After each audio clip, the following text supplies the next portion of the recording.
April 23, 1945, Galveston Harbor, Texas.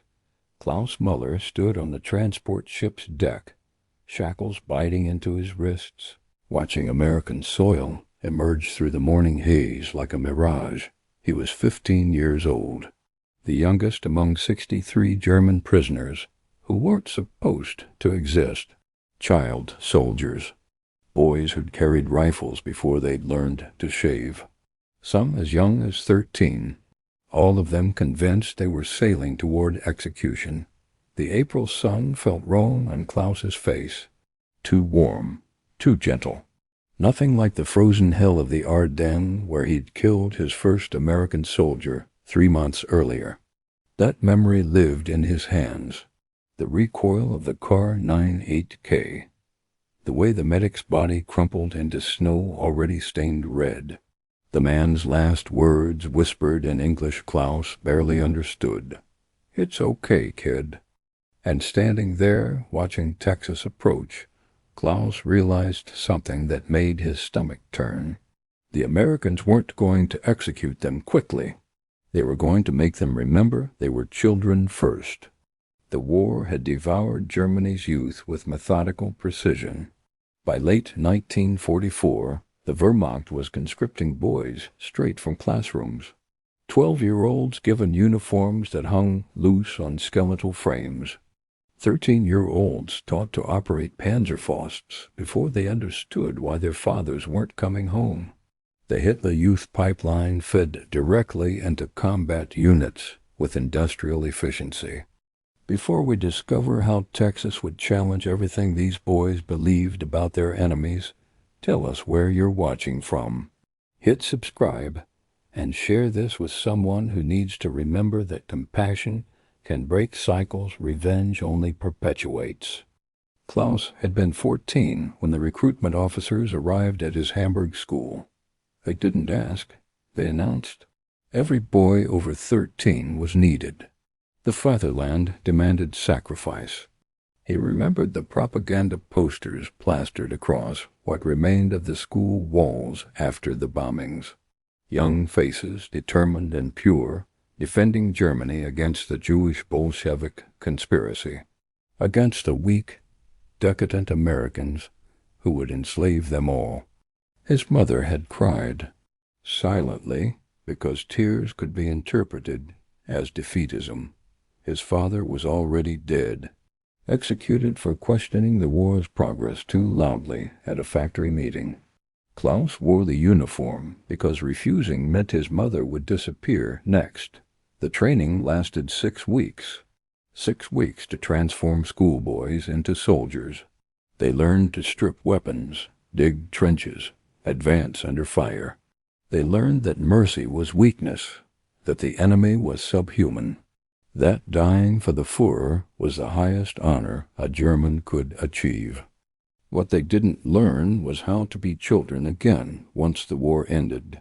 By December 1944, Klaus's unit, the 12th SS Panzer Division Hitlerjugend, was being shredded in the Ardennes offensive.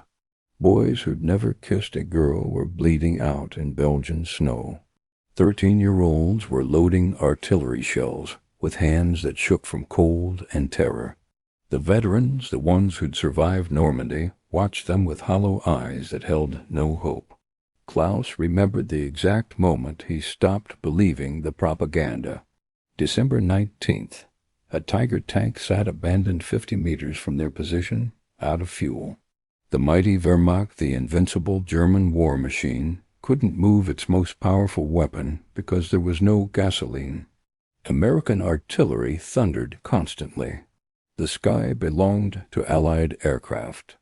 He surrendered on January 7, 1945, not because he wanted to betray Germany, because his entire unit was dead or dying, and staying meant joining them for no purpose except ideology that tasted like ash. The American guards who processed them at the Belgian POW collection point were younger than Klaus expected. Farm boys from Iowa and factory workers from Detroit. They looked at the German prisoners with expressions Klaus couldn't decode. Not hatred exactly, something closer to disturbed pity. "Jesus Christ," one guard muttered in English as Klaus shuffled past. "They're kids. The transit to America took 3 weeks. 63 boys crammed together. They whispered about what awaited them. Execution, torture, labor camps where they'd be worked to death. Stefan, 13 years old with a baby face that still carried acne, cried every night for his mother. Otto, 18 and scarred from Normandy, maintained that dying was better than they deserved. Klaus said nothing. The ship docked at Galveston on April 23rd, Texas soil, enemy territory. The crowd that gathered wasn't what Klaus expected. No stones thrown, no curses shouted, instead gasps. A woman's voice carrying clearly, "They're children. Those are babies. German monsters," a man spat back. "Don't feel sorry for them." "They are boys," the woman insisted. Camp Hearne materialized through dust and heat.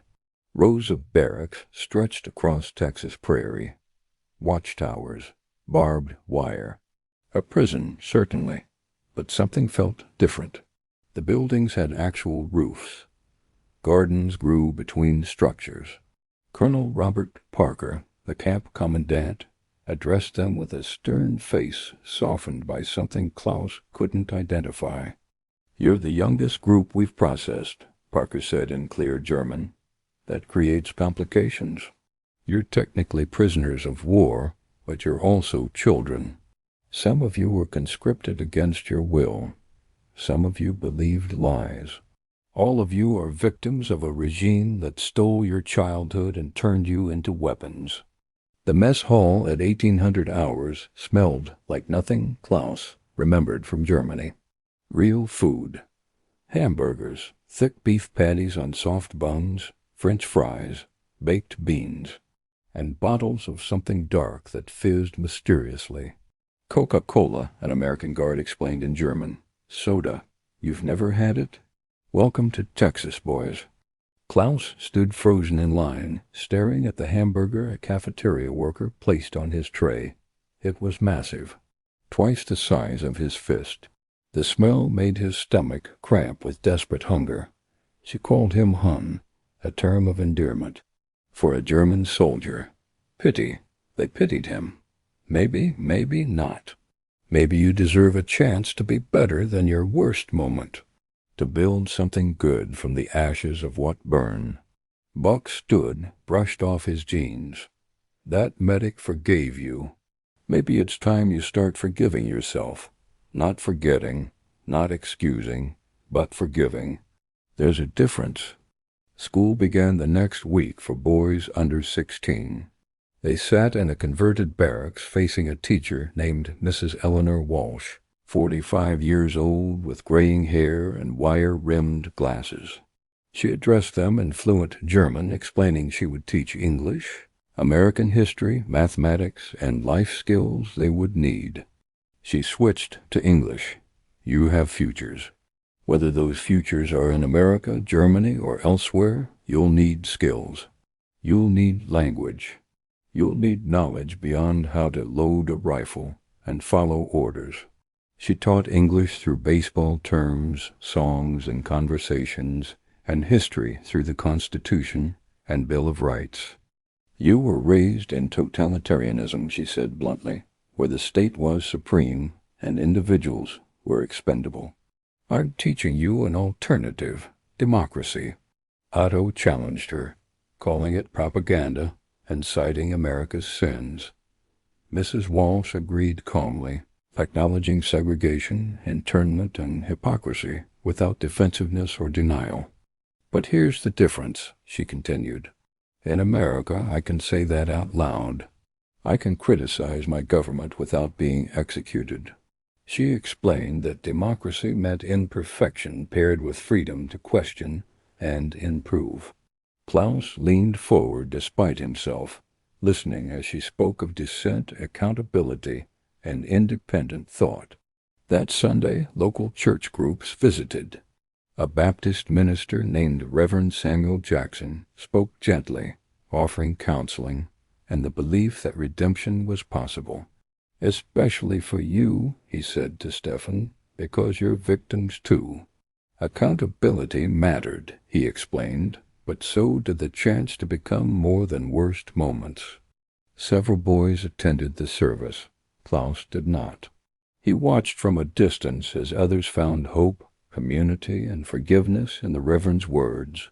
He wasn't ready for grace or redemption, but he saw something change in Stefan's face, something lighter, as if the future had cracked open slightly.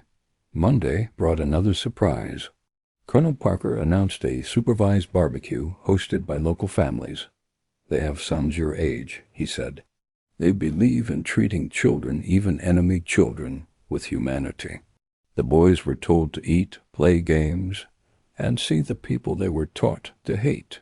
The barbecue was held on open land outside Hearne. Families grilled meat while children played. Klaus expected hostility, but found normalcy. A woman named Martha served him brisket and smiled warmly. He ate beside Stefan in stunned silence, tears falling onto food that tasted like redemption. Buck set down his rib bone and wiped sauce from his hands. "Because you're 15 years old. Because my grandson's 15. When I look at you, I don't see enemy soldiers. I see boys used and broken by adults who should have protected them." Around them, families laughed, each carrying private losses from the war.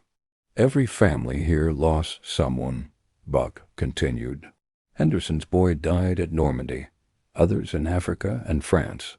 They've got reasons to hate Germans, but revenge won't bring our boys back. The only real victory is proving we're better than the evil we fought." Bill Henderson joined them, inviting the boys to games. Horseshoes, baseball, football. His daughter, maybe 12, asked Stefan to teach her German. No fear, only curiosity. For an hour, languages mixed with laughter as prisoners slowly became teenagers enjoying a summer afternoon. Klaus played horseshoes with Buck's grandson, while Franz surprised everyone with a solid baseball hit. Mrs. Henderson smiled nearby. "You deserve fun," she told Klaus gently. "My son believed most German prisoners were scared kids following orders. This barbecue honors him by choosing compassion over hate." Tears burned Klaus's eyes as she spoke of her son. "Helping you become good men," she said, "might make his death mean something. Maybe we build a world where fewer mothers lose children to war." She squeezed his shoulder, promising he would survive and someday tell this story. In August 1945, Buck filed sponsorship papers for Klaus. "This isn't charity," he explained during a ranch ride. "It's peace. Every boy we help breaks the cycle of resentment." Klaus asked why take responsibility for an enemy. Buck answered simply, "Because compassion ends wars better than revenge." At his immigration hearing, Klaus spoke honestly. He admitted guilt, confusion, and uncertainty. "I want to build a life that honors the people I harmed," he said. "Texas gave me hope that children can be saved even after being turned into weapons. I want to live up to that." Approval came weeks later. Klaus Muller received permanent residency under Buck's sponsorship. "Welcome to America, son," Buck said, shaking his hand. "Now the real work begins." Klaus moved to the ranch as a ward, not a prisoner, with his own room and place at the table. That fall, Klaus attended Hearne High School, the only German student among Texans. Some whispered, some protested. Principal Morrison stood firm. He has the right to learn.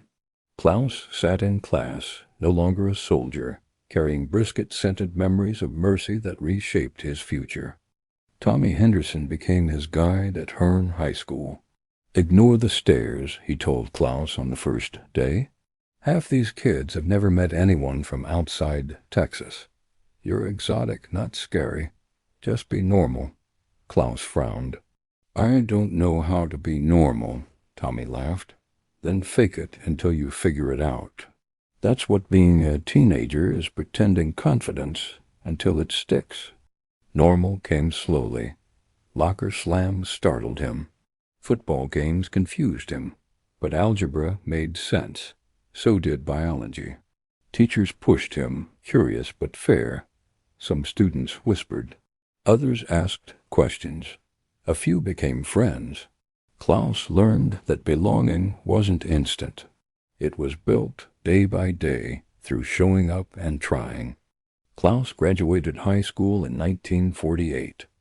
Buck gave him a choice at the kitchen table. College or the ranch? Klaus didn't hesitate. I want both. Community college for business, then full-time ranching. I want to run this place properly, make it profitable. Honor what you've built. Buck smiled and extended his hand. Then that's what we'll do. Partners. By 1950, Klaus was 20, managing major ranch operations. He balanced books, negotiated feed prices, supervised hands twice his age. The war felt distant. Not forgotten, but no longer defining every breath. He gained citizenship that year.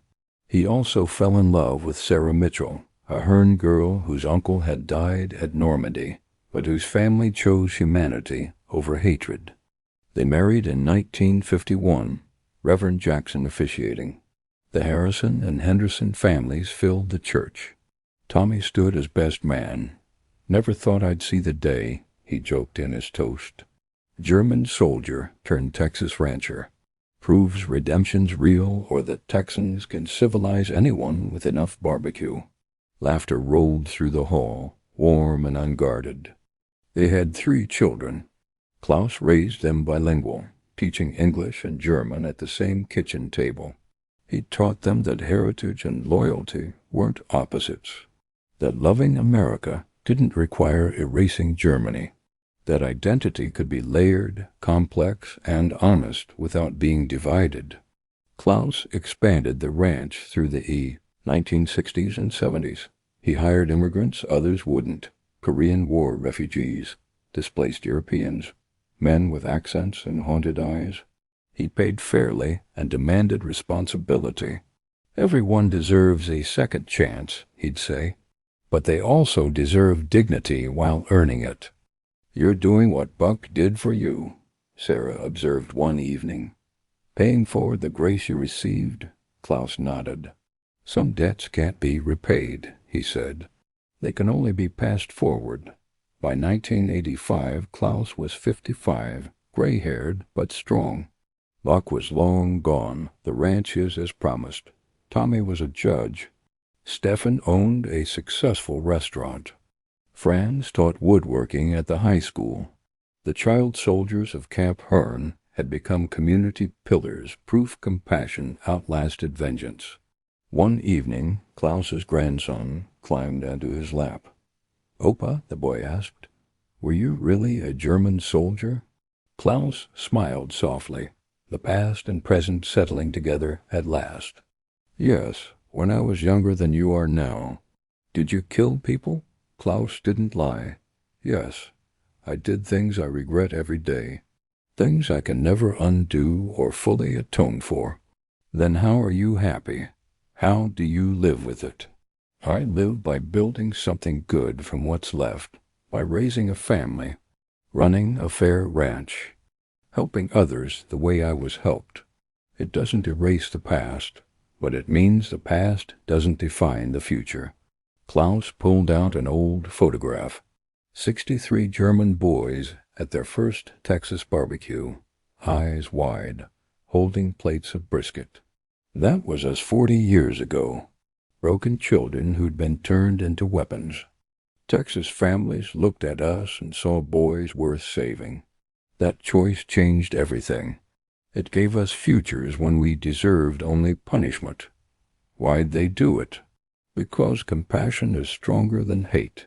Because they understood that children, even enemy children, deserve chances.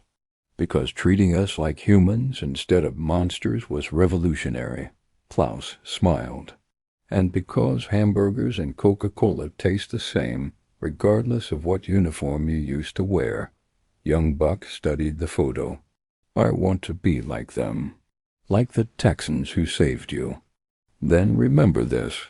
How you treat people when you have power over them defines who you are. Texas taught me that. They had every reason to be cruel. They chose kindness instead. That's what made them great. Klaus died in 1998, surrounded by children and grandchildren. His funeral filled Hearne's largest church. The obituary read, Klaus Muller, beloved husband, father, rancher, and American. Proof that redemption is always possible for those who pursue it. At the service, Tommy, now elderly, himself spoke. Klaus once asked me why we helped them, why we fed German boys brisket when they'd killed our friends. I didn't have a good answer then, but I do now. He paused, looking at the assembled crowd, because that's what civilized people do. They see past uniforms to children. They choose futures over pasts.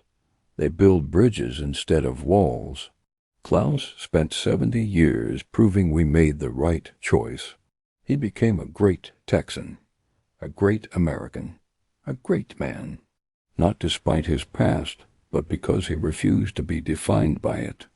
The surviving German boys of Camp Hearne, old men now, but forever bonded by Hamburgers and Coca-Cola and the impossible grace of Texas families, gathered one last time. He made it, Stefan said, tears falling. Made it all the way from child soldier to respected grandfather. We all made it, Franz added, because someone fed us like humans and treated us like children and believed we were worth saving. They stood at Klaus's grave and remembered the fear, the hunger, the trauma, the impossible kindness of strangers who saw their humanity when no one else did.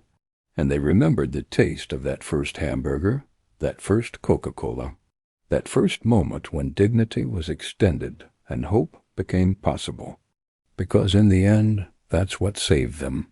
Not the food itself, but what it represented. The revolutionary idea that enemies are just people you haven't fed yet. And once you share a meal, once you see each other's humanity, once you choose compassion over revenge, everything changes. The war ends. The healing begins. And child soldiers become grandfathers who teach the next generation that kindness is strength, mercy is courage, and the best way to win a war is to make sure the next generation never has to fight one. The burgers we share today become the peace we inherit tomorrow.